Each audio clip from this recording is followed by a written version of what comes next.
जय श्री राम। आज के भाग में सुनिएगा कामदेव जी शिव जी का तप कैसे भंग करते हैं और उसके बाद शिव जी कामदेव को किस तरह से भस्म कर देते हैं, फिर क्या होता है। जरा ध्यान से सुनिएगा। तदपि करब मैं काज तुम्हारा और सुत कहे परम धर्म उपकारा। परहित लागे तजई जो देही और संतत संत प्रशंसहि तेहि। तथापि मैं तुम्हारा काम तो करूंगा। कामदेव जी कह रहे हैं देवताओं से कि तथापि मैं तुम्हारा काम तो करूंगा, क्योंकि वेद दूसरों के उपकार को परम धर्म कहते हैं और जो दूसरों के हित के लिए अपना शरीर त्याग देता है संत सदा उसकी बड़ाई करते हैं। अस कही चलो सबहि सिरुनाई और सुमन धनुष कर सहित सहाई। चलत मारे से हृदय बिचारा और शिव विरोध ध्रुव मरण हमारा। कामदेव विचार करते हुए जा रहे हैं। यो कहे और सबको सिर नवाकर कामदेव अपने पुष्प के धनुष को हाथ में लेकर बसांतादि सहायकों के साथ चला। चलते समय कामदेव ने हृदय में विचार किया कि शिव जी के साथ विरोध करने से मेरा मरण निश्चित है। तब आपन प्रभाव विस्तारा और निज बस कीन सकल संसारा। कोपेहु जबहि वरिचित केतु और छह महु मिटे सकल सुत सेतु। तब उसने अपने प्रभाव फैलाया और समस्त संसार को अपने बस में कर लिया। जिस समय उस मछली के चिन्ह की ध्वजा वाले कामदेव ने कोप किया, उस समय क्षण भर के लिए ही वेदों की सारी मर्यादा मिट गई। ब्रह्मचर्य व्रत संयम नाना और धीरज धर्म ज्ञान विज्ञाना। सदाचार जप जोग विरागा और सबहि विवेक कटुक सब भागा। ब्रह्मचर्य नियम नाना प्रकार के संयम, धीरज धर्म ज्ञान विज्ञान, सदाचार जप योग वैराग आदि विवेक की सारी सेना डर कर भाग गई। भाग्य हूँ विवेक सहाय सहित सो सुभग संयुग मही मुरे। सद ग्रंथ पर्वत कंद रई महु जाई तेई अवसर दुरे। होनिहार का अवतार को रखवार जग खरो भरो परा।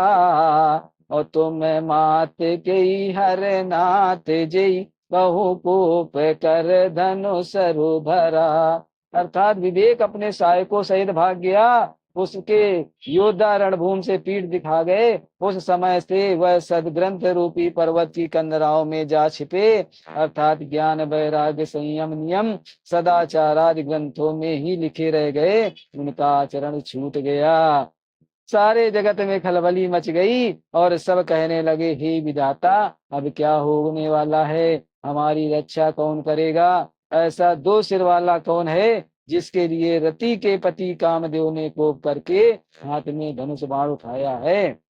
जे सजीव जग अचर चर नार पुरुष अस नाम और ते निज निज मर जाद तजी भय सकल बस काम। जगत में स्त्री पुरुष संग्राम वाले जितने अचर अचर प्राणी थे, वे सब अपनी अपनी मर्यादा छोड़कर काम के बसीभूत हो गए। सबके हृदय मदन अभिलाषा और लता निहारई नवही तरु शाखा। नदी उमगी अम्बुद कऊ धाई और संगम करई तालाब तलाई। सबके हृदय में काम की इच्छा हो गई। लताओं बेलों को देखकर वृक्षों की डालियां झुकने लगी। नदियां उमड़ उमड़ कर समुद्र की ओर दौड़ी और तार तलैया भी आपस में संगम करने मिलने जुलने लगे। जस असी दशा जड़ही के वरनी और को कही सकई सचेतन करनी। पशु पक्षी नभ जल थल चारी और भय काम बस समय विसारी।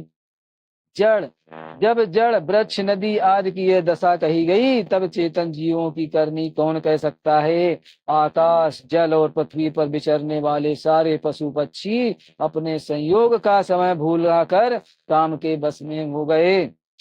मदन अंध व्याकुल सब लोका, और निस्ते दिन नहीं अवलो कहीं को का। दीव धनुज नर किन्नर ब्याला, और प्रेत पिशाच भूत बेताला।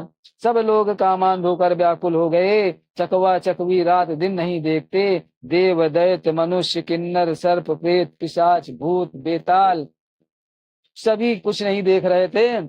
इंद्र के दशा न कहो बखानी, और सदा काम के चेरे जानी।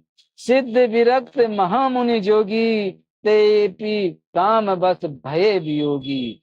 अर्थात ये जो सदा ही काम के गुलाम है, यह समझकर मैंने इनकी दशा का वर्णन नहीं किया। सिद्ध विरक्त महामुनि और महान योगी भी काम के बस होकर योग रहित या स्त्री के विरही हो गए। भय काम बस जोग से तापस, पावरही की को कहे। देखहि चराचर नारी में, जे ब्रह्मा में देखत रहे। अबला बिलो कहीं पुरुष में, जग पुरुष सब अबला मयम। और दुई दंड बरे ब्रह्मांड भीतर, काम्रकत कौतुक अहम। अर्थात जब योगीश्वर और तपस्वी भी काम के बस हो गए, तब पामर मनुष्य की कौन कहे। जो समस्त चराचर जगत को ब्रह्मा में देखते थे, वे अब उसे स्त्री में देखने लगे। स्त्रियां सारे संसार की पुरुष में देखने लगी, और पुरुष उसे स्त्री में देखने लगे। 2 घड़ी तक सारे ब्रह्मांड के अंदर कामदेव का रचा हुआ यह कौतुक तमाशा रहा। धरी न काहू धीर सब के मन मन जिस हरे। जे राखे रघुवीर ते, उबरे ते ही काल महू।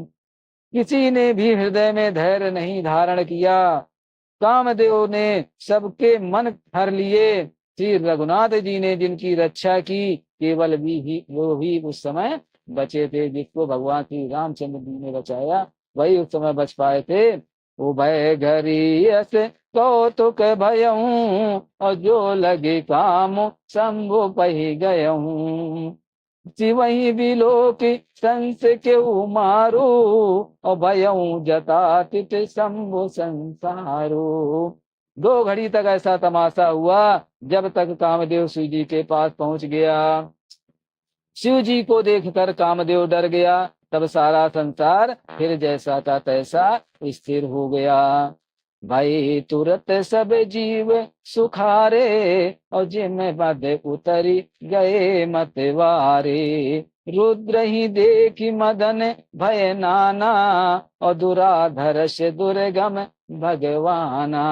अर्थात तुरंत ही सब जीव वैसे ही सुखी हो गए, जैसे मतवाले नशा पिए हुए लोग मद उतर जाने पर सुखी होते हैं। दुराधर जिनको पराजित करना अत्यंत ही कठिन है, और दुर्गम जिनका पार पाना कठिन है। भगवान संपूर्ण ईश्वर धर्म यह श्री ज्ञान और वैराग्य रूप 6 ईश्वरीय गुणों से युक्त रुद्र महाभयंकर शिव जी को देखकर कामदेव भयभीत हो गया।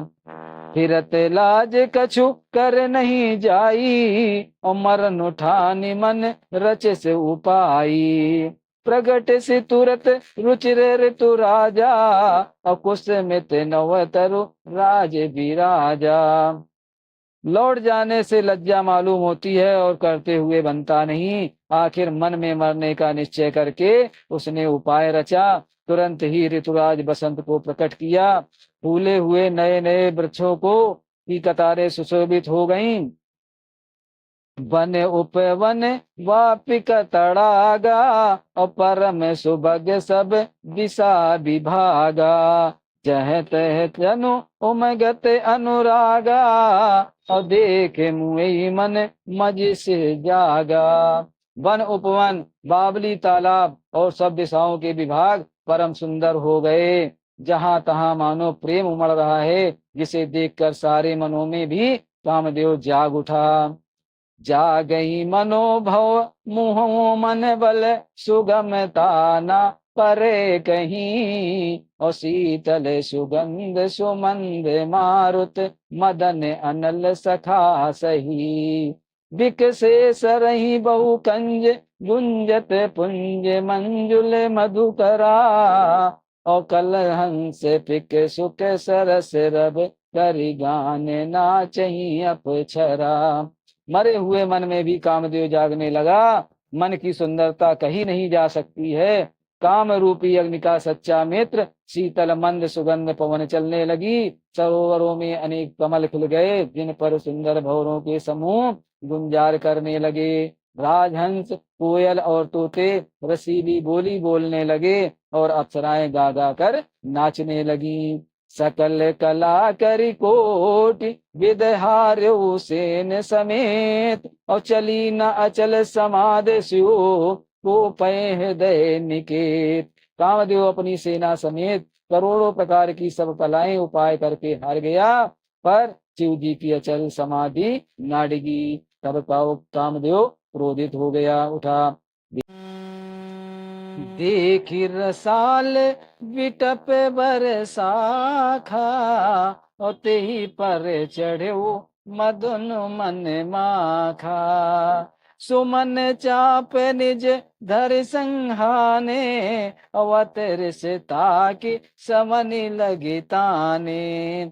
आम के वृक्ष की एक सुंदर डाली देखकर मन में क्रोध से भरा हुआ कामदेव उस पर चढ़ गया। उसने पुष्प धनुष पर अपने पांचों बाण चढ़ाए, और अत्यंत क्रोध से लक्ष्य की ओर ताक कर उन्हें कान तक तान लिया।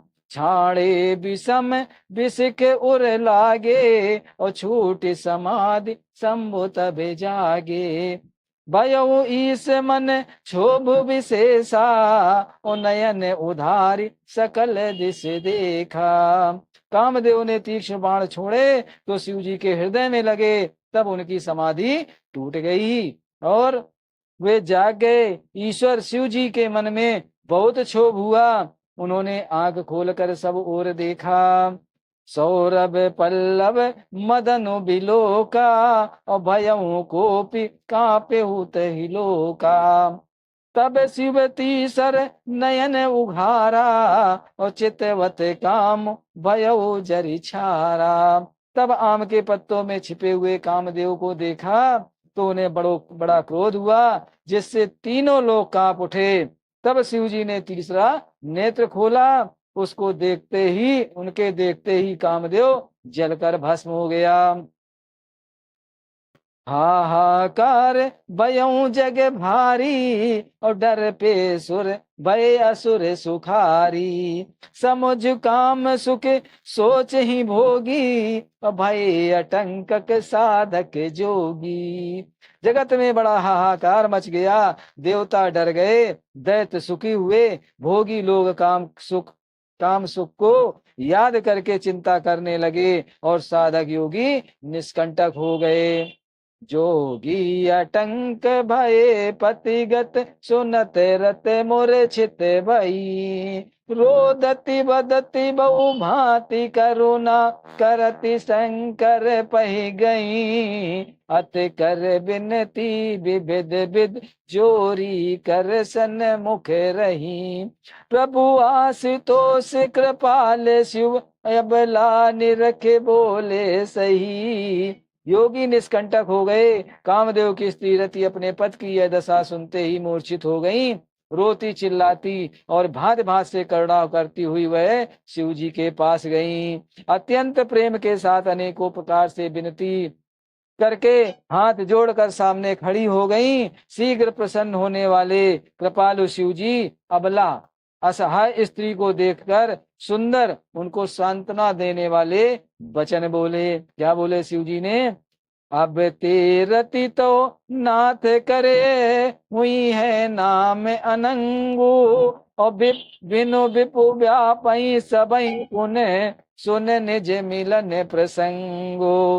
हे रति, अब से तेरे स्वामी का नाम अनंग होगा। वह बिना ही शरीर के सबको व्यापेगा। अब तू अपने पति से मिलने की बात सुन। शिव जी बता रहे हैं रति जी को कि अब अपने पति के मिलने की बात सुन।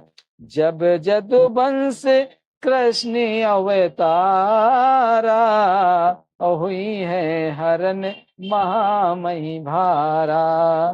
कृष्ण तनय हुई है पति तोरा, और बचन अन्यथा होई न मोरा। जब पृथ्वी के बड़े भारी भार को उतारने के लिए यदुवंश में श्री कृष्ण अवतार लेंगे का अवतार होगा, तब तेरा पति उनके पति तब तेरा पति उनके पुत्र प्रघुन्य के रूप में उत्पन्न होगा। मेरा वचन अन्यथा नहीं होगा, झूठ नहीं जाएगा। रति गवनी सुन शंकर बानी, और कथा अपर अब कहूँ बखानी। देवन समाचार सब पाए, ब्रह्मादिक बैकुंठ सिधाए। शिव जी के वचन सुनकर रति जी चली गईं। अब दूसरी कथा बखान कर विस्तार से कहता हूँ। ब्रह्मादि देवताओं ने यह सब समाचार सुने तो वो बैकुंठ को चले गए।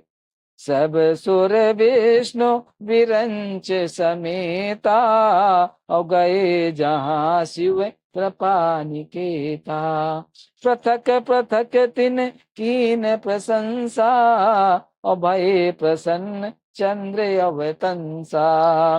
फिर वहां से विष्णु और ब्रह्मा सहित सब देवता वहां गए जहाँ कृपा के निधान शिव जी थे। उन सब ने शिव जी की अलग अलग स्तुति की। तब शशि भूषण शिव जी प्रसन्न हो गए। बोले कृपा सिंधु ब्रस के तू, कहूँ अमर आए के हेतु। कहे विद तुम प्रभु अंतर जामी, और तथापि भगत बस दिन महु स्वामी। कृपा के समुद्र शिव जी बोले, हे देवताओं कहिए आप किस लिए आए हैं। ब्रह्मा जी ने कहा, हे प्रभु आप तो अंतर्यामी हैं, तथापि हे स्वामी भक्तिवश मैं आपसे विनती करता हूँ। अब क्या देवता क्या विनती कर रहे हैं शंकर जी से, खुद सुनिएगा। सकल सुरन के हृदय असी, शंकर परम उछाहु। निज नयन देखा चही, नाथ तुम्हारे विवाह। हे शंकर सब देवताओं के मन में ऐसा परम उत्साह है। सभी देवता मिलकर कहे हैं कि हे शंकर सबके मन में ऐसा परम उत्साह है कि हे नाथ मैं अपनी आंखों से आपका विवाह देखना चाहता हूँ। जय श्री राम। आज के भाग में इतना ही। आगे की रामायण आगे के भाग में सुनिएगा। वीडियो अच्छा लगे तो सब्सक्राइब जरूर करिएगा। जय श्री राम, जय श्री राम।